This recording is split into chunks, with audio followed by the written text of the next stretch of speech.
Chemical fertiliser को लाने के लिए आपको लाइन में लगना पड़ता है। ऑर्गेनिक मैटर तो आपके पास कुदरत खुद मिट्टी से पैदा करके देती है, उनको हमें डिस्पोज करके वापस कुदरत को देना पड़ता है। हमारे पूर्वज इस व्यवस्था पर बहुत पहले से काम करते आए हैं।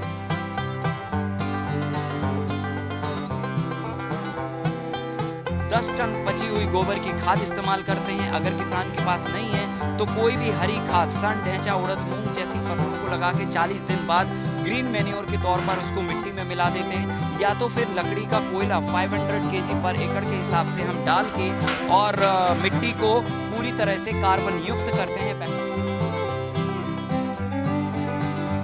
मुझे बिहार सरकार के द्वारा इवन बामेती के द्वारा भेजा गया है यहाँ प्रशिक्षण लेने के लिए, और मैं प्रशिक्षण लेके बाहर किसान लोग को प्रशिक्षण दूंगी कि ये मल्टीलेयर। नमस्कार, मैं हूं देवांशु, आप देख रहे हैं न्यूज़ फाउंडेशन। आर.के. सिन्हा के फार्म हाउस पर 8 दिवसीय ऑर्गेनिक फार्मिंग का एक तरह से कह सकते हैं कि वर्कशॉप चल रहा है, और ये वर्कशॉप को चला रहे हैं आकाश चौरसिया, जो कि पूरे देश भर में घूम घूम कर एक तरह से कह सकते हैं किसानों को मोटिवेट कर रहे हैं, जागरूक कर रहे हैं कि आप जो है वो ऑर्गेनिक फार्मिंग करिए। इन दिनों बिहार के दौरे पर हैं, मूल रूप से मध्य प्रदेश के रहने वाले हैं, और ये जो है अब बिहार के किसानों को सिखा रहे हैं, बता रहे हैं कि ऑर्गेनिक फार्मिंग कीजिए। ऑर्गेनिक फार्मिंग करने के कई फ़ायदे हैं। जो हेल्थ बेनिफिट है वो तो अलग है, लेकिन किसानों की आमदनी दुगनी नहीं 4 गुनी हो जाती है अगर वो ऑर्गेनिक फार्मिंग करते हैं। और ऑर्गेनिक फार्मिंग देखने में लगता है कि बहुत माथापच्ची है, बहुत टेक्निकल है, लेकिन बहुत ही सरल है, बहुत ही आसान है। आकाश चौरसिया जी, सबसे पहले आपका स्वागत है। पूरे देश भर में ऑर्गेनिक फार्मिंग के लिए आप कार्य कर रहे हैं और अब बिहार आए हैं, वर्कशॉप अटेंड कर रहे हैं, क्या कुछ है इसमें? जी, सबसे पहले धन्यवाद आपके लिए।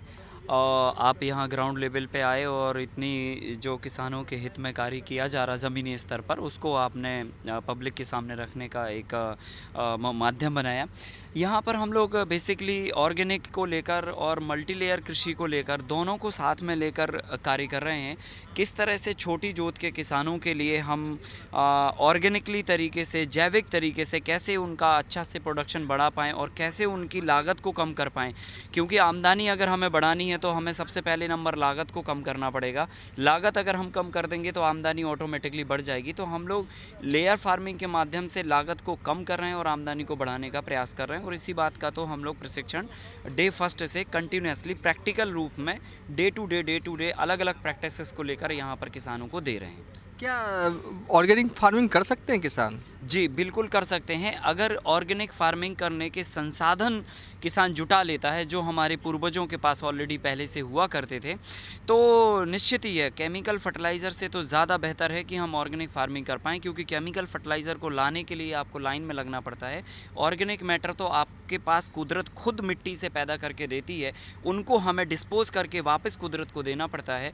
हमारे पूर्वज इस व्यवस्था पर बहुत पहले से काम करते आए हैं और हमें उनसे सीखना चाहिए। लाखों वर्षों का इतिहास है।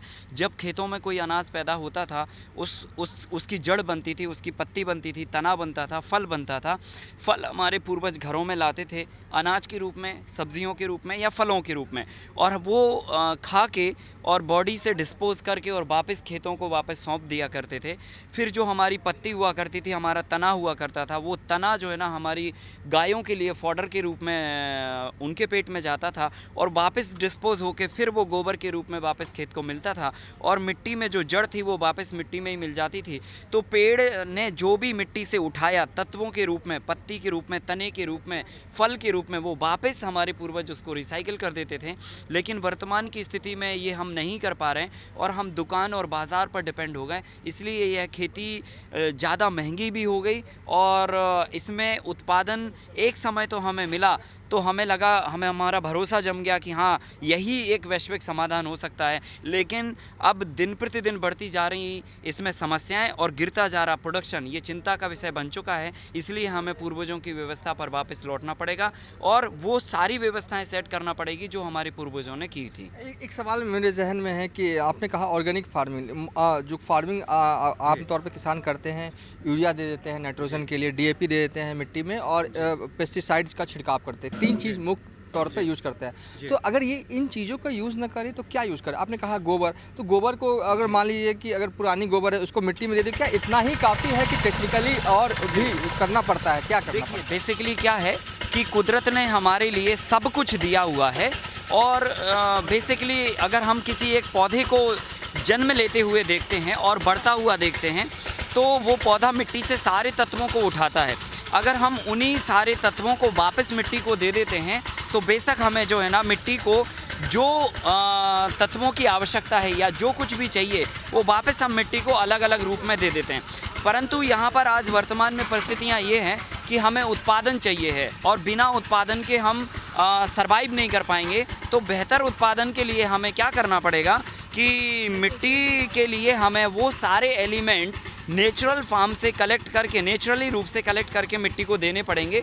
तो जैसे हम डीएपी यहाँ पर देते हैं तो ऑर्गेनिकली हम लोग डीएपी बनाते हैं, जैसे लोग यूरिया नाइट्रोजन के रूप में देते हैं तो हम लोग यहाँ पर नेचुरली नाइट्रोजन बनाते हैं। लोग पोटास देते हैं बाज़ार से ख़रीद के, तो हम कुदरत से जो कुछ प्लांट ऐसे हैं जिनको सबसे ज़्यादा पोटेशियम प्राप्त होता है, उनको हम डिस्पोज करके तो पोटेशियम देते हैं। तो हर तरह के विकल्प हम खुद ही बना लेते हैं, और उन विकल्पों का इस्तेमाल करने से हम प्रोडक्टिविटी को कर पाते हैं। ये जो ग्रीन नेट दिख रहा है, आपने वर्कशॉप के दौरान किसानों को बताने और समझाने के लिए किया था कि ऑर्गेनिक फार्मिंग इस तरीके से कीजिएगा तो और भी सरल होगा।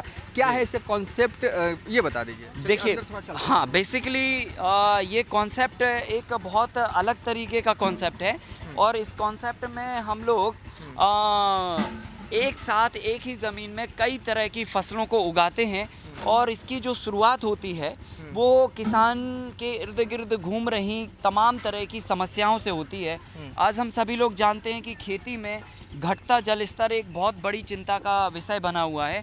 कीड़ों की समस्या, खरपतवार का उगना, मौसम के परिवर्तन का प्रभाव होना, जैविक खादों की उपलब्धता ना होना, इस तरह की तमाम ऐसी समस्याएं हैं जो खेती में किसान की प्रोडक्टिविटी को प्रभावित करती हैं। और उसी के चलते, उन्हीं सारी समस्याओं के समाधान को चलते हमने ये मल्टी लेयर फार्मिंग का फार्मूला ईजाद किया। और इस फार्मूले में बेसिकली एक साथ एक ही ज़मीन पर हम कई तरह की फसलों को लगाते हैं।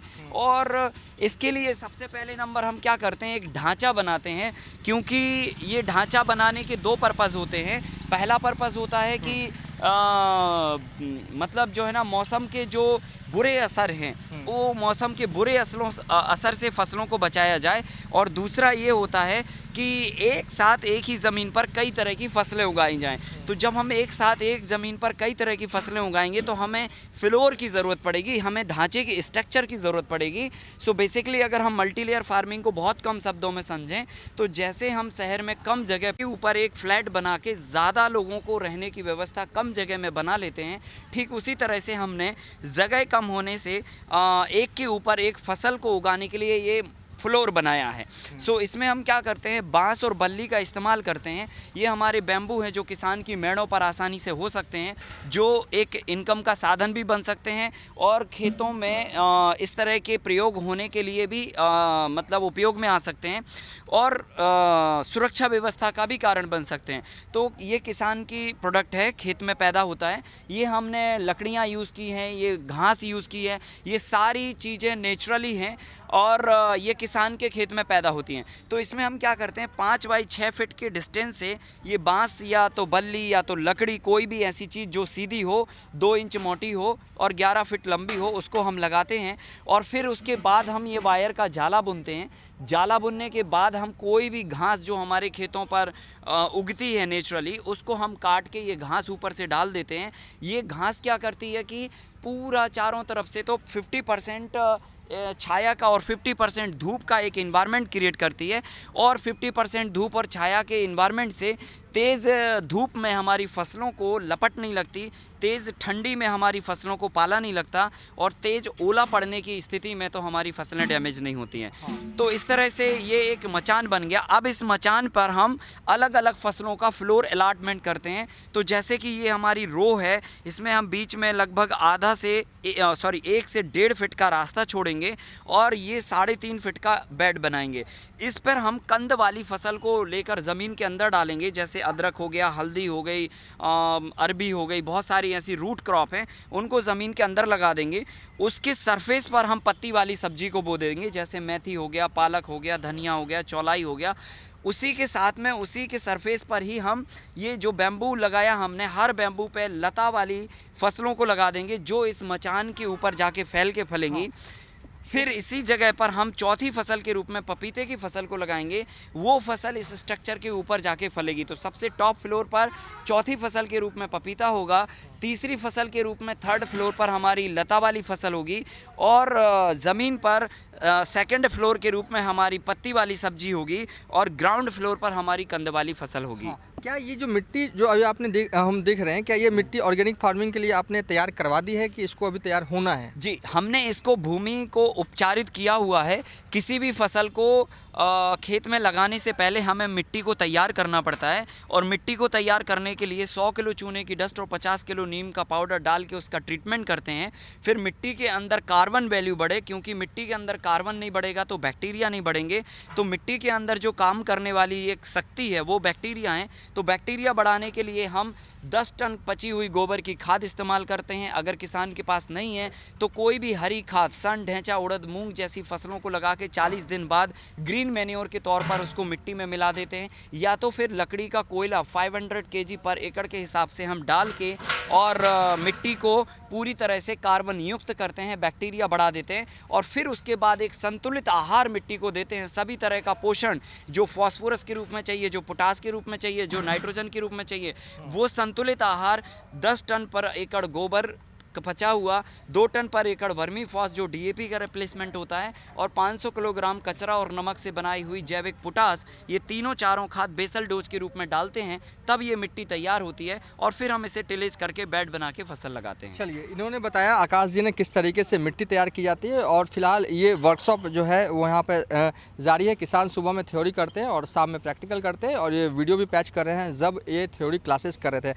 और एक और महिला जो हैं वो रितिका कुमारी नाम है, कृषि विभाग बिहार सरकार से जुड़ी हुई हैं, और ये भी इस वर्कशॉप में लगातार बनी हुई हैं। आपका क्या काम है इस वर्कशॉप में? मैं पहले अपना परिचय देती हूँ। मेरा नाम रितिका कुमारी, सहायक तकनीकी प्रबंधक कोयलर ब्लॉक से मैं आत्मा से कार्यरत हूँ। मेरा इस वर्कशॉप में ये कार्य है कि मुझे बिहार सरकार के द्वारा इवन बामेती के द्वारा भेजा गया है यहाँ प्रशिक्षण लेने के लिए, और मैं प्रशिक्षण लेके बाहर किसान लोग को प्रशिक्षण दूंगी कि ये मल्टी लेयर फार्मिंग कैसे होती है और आपकी आय दुगनी कैसे होगी। मैं यहाँ प्रशिक्षण प्राप्त कर रही हूँ इनसे। मैं लगातार यहाँ रह रही हूँ इनके हर एक। ऑर्गेनिक फार्मिंग अच्छा है क्या? ऑर्गेनिक, मैं किसान को ये मैसेज देना चाहती हूँ, संदेश देना चाहती हूँ, organic farming is the best. हम लोग जो केमिकल भरा खाना खा रहे हैं उससे बेहतर है कि ऑर्गेनिक फार्मिंग करके केमिकल युक्त खाना खाएं। चलिए हम इस वीडियो को अब यहीं पर एंड कर रहे हैं। एक शुरुआत है, बिहार में कम से कम वर्कशॉप हो रहे हैं, और कई जगहों पर वर्कशॉप जो हैं वो किए जाते हैं ताकि ऑर्गेनिक फार्मिंग को बढ़ावा मिले। ऑर्गेनिक फार्मिंग बहुत ज़रूरी हो चुका है, क्योंकि केमिकल युक्त खाने से कहीं ना कहीं नुकसान जो है वो हमारे और हमारे शरीर को होता है, लेकिन ऑर्गेनिक फार्मिंग के कई फ़ायदे हैं। फिलहाल अभी तक के लिए इतना ही। आप देखते रहिए न्यूज़ फॉर नेशन।